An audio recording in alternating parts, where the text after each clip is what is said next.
Let's talk about characters. Characters are fun because it's really the birth of your TV children. So I really think about it in terms of that. I have the best time naming characters. It's such a great procrastination tool to go on like baby name finder and find like what you're gonna name them. Sometimes the name just comes to me and I'm like, oh my God, I know what their name is. And it's so exciting. So take a minute and have some fun naming your characters, naming your babies. But before you name them, you really wanna know who they are and how they inhabit the world. So for One Day at a Time, we had sort of a template because Norman had set up this show from the 70s. But Mike and I will talk about how we added some and changed some as a result of the types of stories that we wanted to tell. So because of my perspective, I wanted there to be a mother character. I actually wanted there to be parents, but we really wanted to keep the single motherness of it all and really kind of tell the story through this matriarchy. We wanted to have the mother live there. So it was going to be the mother character, which we were going to add. That was not in the original series. And by adding the mother character and having Penelope and then having her have two daughters, which was what the original series was, it seemed like there were so many women and that we had an opportunity, especially with a Latinx comedy family show, to tell the story of a young male as well. So Mike and I both had a daughter and son. We were like, all right, let's do a boy and a girl. That way we get that male, that masculine energy in there too. We added the mother, we changed the son, we talked about who are these people, what do they care about, and how are their perspectives unique? One of the things whenever I'm writing a pilot and I'm thinking about characters is what are the things they're talking about and how do their conversations complement one another and where is the conflict? Because for a very long time, I made the mistake of writing people that just got along with each other. And that's fine. It's just not as interesting to watch two people get along for a very long time.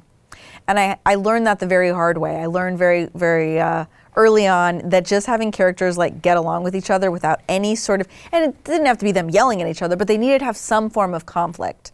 So thinking about what are the conflicts that these characters have with one another, I think is really important. I also think it's really fun to pull from your own life. Not that you have to. We are writers, we can make stuff up, and we will make stuff up a lot.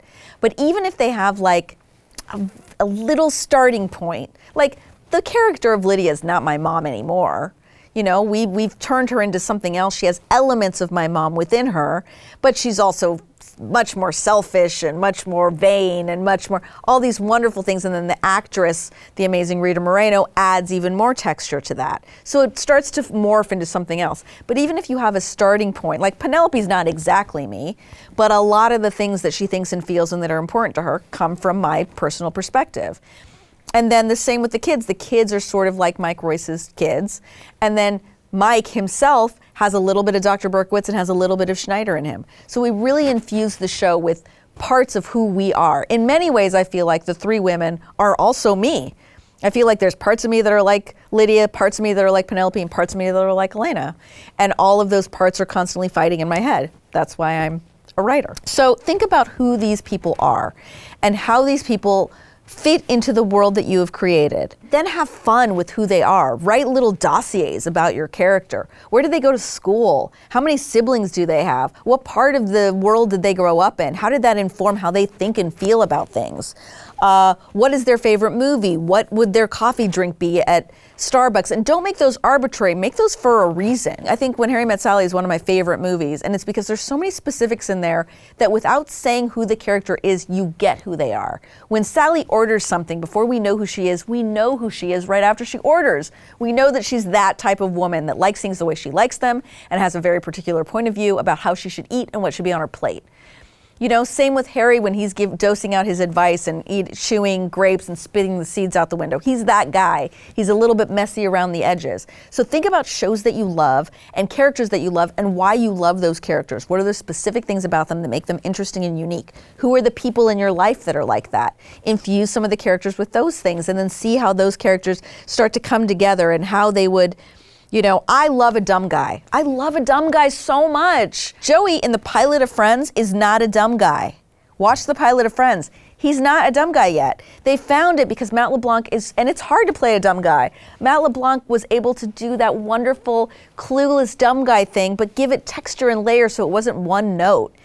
And same with Monica. Monica wasn't like super anal retentive in the pilot of Friends. They found that as they got to know who that character was. But once they found that thing, it became such a great place to go to for joke. I think that if you think about that, if you watch shows and you think about what the characters are, what are the things that they fight about, why do they fight about those things, how do you do that in your own writing, how do you do that in your own work, what would be a really, really fun character to have somewhere? And kind of take it from there. The character journey, I think, is really important. One Day at a Time is really, it's an ensemble, but it is through the lens of this single mom. So everything is really gonna rotate around her.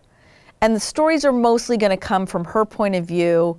And if there is a B story, it's still gonna probably hit on her A story at some point.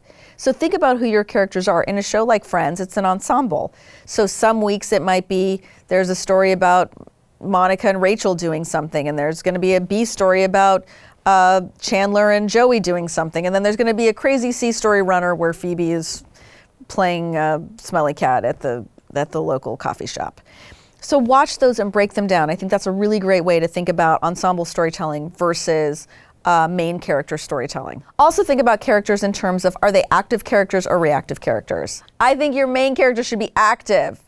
A lot of times when we're writing main characters, we have funny people come in and do stuff and they're just reactive, and that's when it's, I don't know, it doesn't feel as alive when that's happening. I think that you need your main character to constantly be active. Maybe somebody is gonna guide them towards being active or push them to being more active, but you want that main character to constantly be on some specific journey where they want something and they're actively going after that something. They might be failing, they might be fighting, going on the date, but they're actively fighting by cleaning the apartment or reorganizing the fridge, or they're active in their inactivity of wanting to do the thing that they need to do, right? So find whatever that journey is for them so that there's stuff happening. I would also say, like, I think one of the greatest things I always do when I'm writing is kill characters.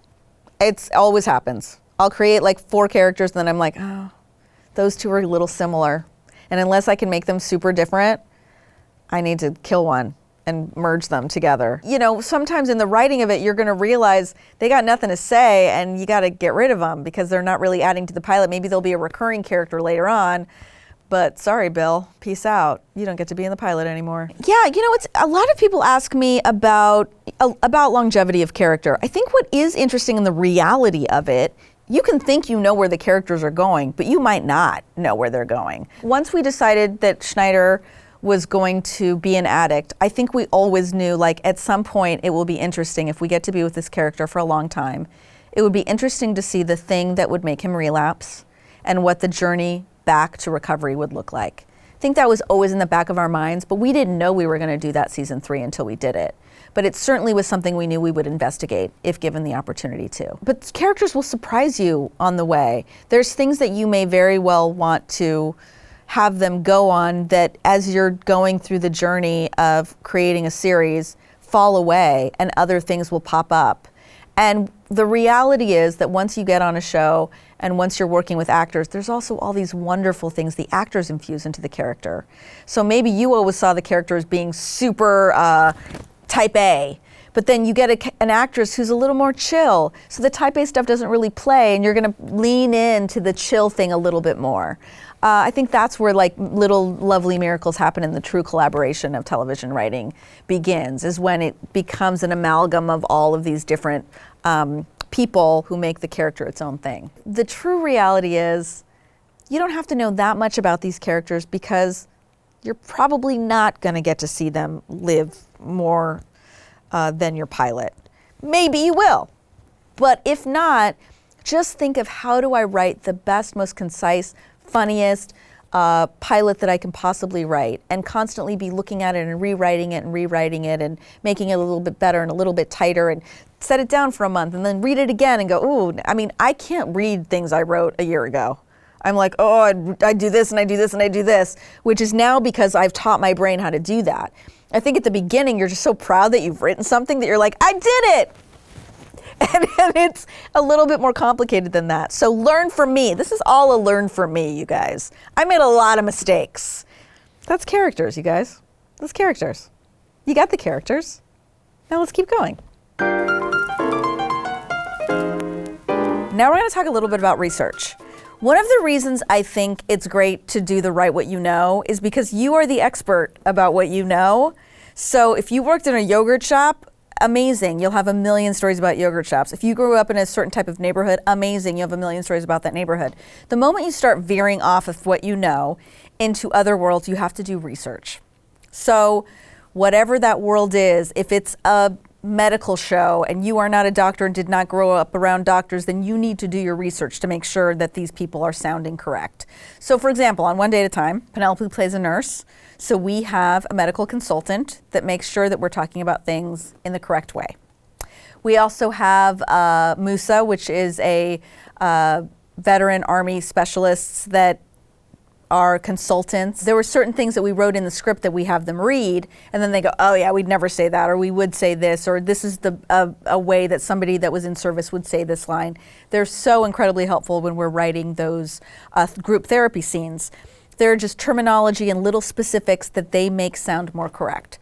So I would say the best way to probably do that is to write what you're going to write as much as you can, research what you can, and then if you write a scene and give a scene to somebody and say, hey, you're a doctor, can you look this over and see if it like makes sense? And then, buy them a coffee or take them to dinner or do something, send them flowers or a gift certificate for their favorite restaurant or something as a thank you. The more people want to sit down and take very personal stories from people, it can get into a tricky space, right? It can veer on life rights. It depends. But when you're starting out just to be safe, maybe it's better to say, this is what I want to talk about. This is where I was thinking. Since you're somebody that's lived in that world, can you guide me and make sure that I'm doing the right things? I think that might be the best way to go about doing it initially, so that you can be true to it, but you're not infringing too much upon them. Also, huge thing, never take stuff from other writers. Never do that. If a writer friend tells you something, don't use that in your script because they're a writer and they're going to write it in their own script possibly. So that's a big no-no. Don't do that. Okay, minorities. This is really tricky. One of the reasons why I wanted to write the Cuban perspective is because I'm Cuban. I know that perspective. I know the West, but by the way, I know the West Coast, grew up on the West Coast Cuban perspective. I can't speak to the Miami Cuban perspective or the New Jersey Cuban perspective. Even though there might be some things that cross over, I have a very specific point of view from growing up West Coast as a Cuban. So that's why I wanted to write that point of view, because other people might say, that's not how it is. And I can say, well, it is from my family. And I can defend it. I can defend it and I can be honest and I can know what I'm talking about because I have literally lived it. So I grew up in San Diego. I grew up amongst a ton of Mexicans. So I feel very confident that I could write a Mexican experience story. But even still, if I had a writer's room, if that show got to series, I would want to hire writers that reflected that point of view so I could be really, really, really on point with the specificity of what it is to grow up Mexican in California, right? So the same is true really of anything, like when we wanted to represent characters that were non-binary or characters that were trans or characters that were disabled, we did not have those already in our room. While we had a very inclusive room, it did not include those things. So we had to do our research, we had to talk to people, we had to consult with our actors and make sure that we were being very specific to their point of view. And we just tried to create a really inclusive environment so that we were able to do research, allow people to come in with their stories about people they knew who were like this, and try to write it as specifically as we could, given all of the new information we had, even though we didn't have actual representation of that in our room. I mean, ideally you have all representation in your room, but it's kind of impossible to be able to do that with every single thing. And you don't want that to get in the way of you being able to write those characters. So you got to do some extra work on that front. And I think it's really important to do that work because it lends to a more interesting and specific character that people then hopefully will fall in love with. On our show, when it came to talking about sensitive subjects, you really have to do it through the framework of the tone of the show that you're working on and also through the specific point of views of the characters. So for One Day at a Time, the deportation episode, which was in season 1, Norman had the idea, oh my gosh, it would be so amazing if Lydia thought she was going to be deported or Lydia was deported. And it was great because I got to say, well, Norman, actually Cubans can't be deported. And he's like, what are you talking about? And I said, yeah, there's different rules for different Latinx people in this country.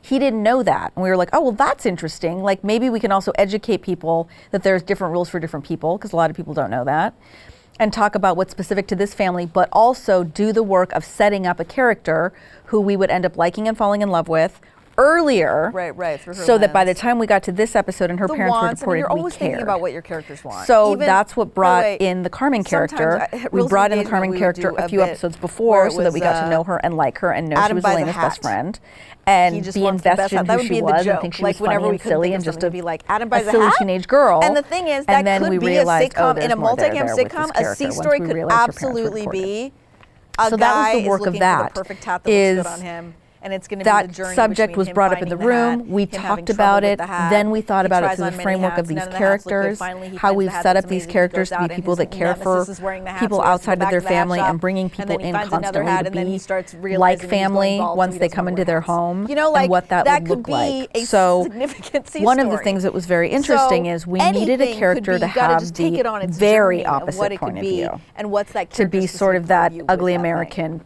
point of view.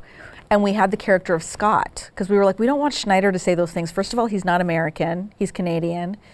And some of that stuff's going to be too unlikable on Schneider, a character we want to keep in this family for a long time. We don't want him to think those things. So let's bring in Scott. How can we get everybody to the apartment? Oh, we could have a work event at the apartment. How could we do that? Oh, Berkowitz's birthday party, Penelope's going to throw it. So that's kind of how it all came together. How do we get all these people in our main set to talk about this one thing and to have all those point of views? And in this case, it wasn't a point of view that one of our main family members could have. We needed to bring in one of our outside established characters in order to have that opinion. Luckily, it was already in line with how we've already established Scott to be.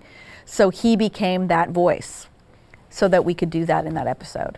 So anytime we're talking about something sensitive, we bring it up in the room first. And this is what making, when you do have a staff, if you are in a really inclusive staff that has many different ages, many different gender, different ages, different points of view, different backgrounds, it makes those conversations really, really interesting. If everyone is comfortable to speak, and look, that takes a long time. I was so uncomfortable in writers' rooms for a very long time. It was just a space that can be scary, and when you first get in there, it can be hard. So it takes time, and so now that I'm on this side of it, now that I'm a showrunner, I think it's really important to try to make people feel as comfortable as they can, because I remember what it was like sitting in those chairs, and I don't want them to hold back ideas that might be really, really good because they're scared to say something. So trying to create an environment that is really open so that people feel comfortable to say, this is what I think, well, I don't think that, and have disagreements that can be better and can make the story better, especially when dealing with really sensitive material. We'd have some really good fights in there and end up on the other side all learning something that would make it into the show. Thank you so much for watching. It's not over here, you guys. You can still tweet me at everythinggloria. I'm on Instagram, I'm on Twitter. I'm still available to you. So keep asking those questions, keep doing the work. Make sure to watch all of the other Hollywood 101 videos on Beto Like's YouTube channel. This is Gloria Calderón Kellett. Good luck.